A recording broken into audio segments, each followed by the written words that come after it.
So what exactly is white supremacy?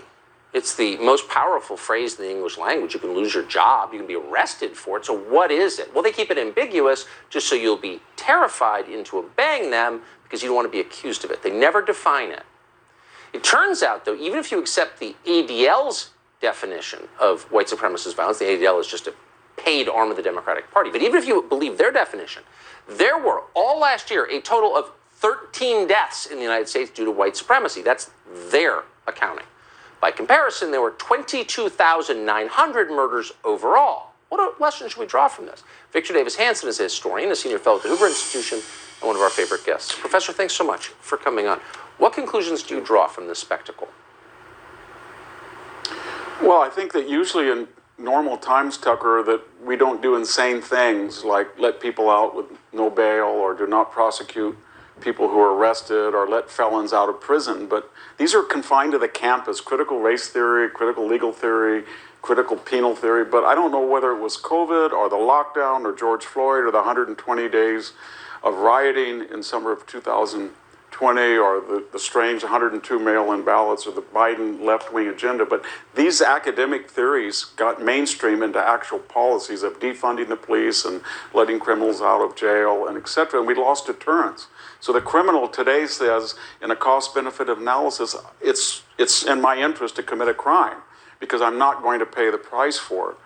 And then we can't deal with that reality. But if you're talking about white supremacy, we would like to go to certain data areas to confirm that. So when we look at rare interracial crimes, which are pretty rare, African Americans by a great number disproportionately commit them against whites versus blacks. That wouldn't be possible under a white supremacist nation. Or if you look at murders and violent assaults, African Americans in cases of murders are between 50 and 60%, even though they only make up 12% of the population, and whites are underrepresented. If you look at hate crimes, African Americans are overrepresented and whites are underrepresented. I'm not trying to justify any of this, I'm just giving you the data, but that data is toxic to these theories. So people try to suppress it, or they massage it, or they contextualize it.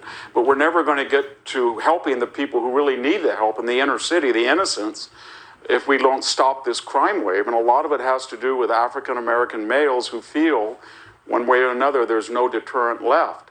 And as far as the white supremacy, we recall, remember Lloyd Austin and Mark Milley gave us lecture after lecture about it. And so but one thing they didn't do, they never gave us any data. They didn't say, here's the Pentagon's data, here's the enlisted ranks. We have an epidemic where white soldiers are committing interracial acts of hostility at a greater number than Hispanics or Latinos vis-a-vis other race. They never told us that. But since they wanted to dwell on race, and proportional representation, which I think is very dangerous in a multiracial society. Maybe whites are more violent in the sense that they're more likely to be in combat units, about double their numbers of the general population, and white males died at twice their numbers in Afghanistan and Iraq. Nobody ever talks about that.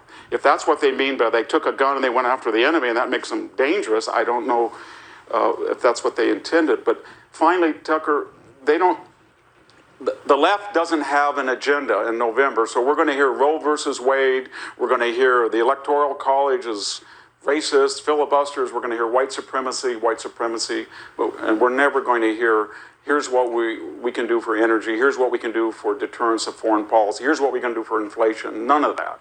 So this is what it's all about. Of course, it's pretty simple. If you improve people's lives, no matter what color they are, they'll vote for you. And if you don't, they won't. I don't know why they haven't figured that out. They But won't. they haven't. Victor Davis Hanson, great to see you. We don't want to go back to a tribal, racialist society. We want to be content of our character, not the color of our skin. Amen.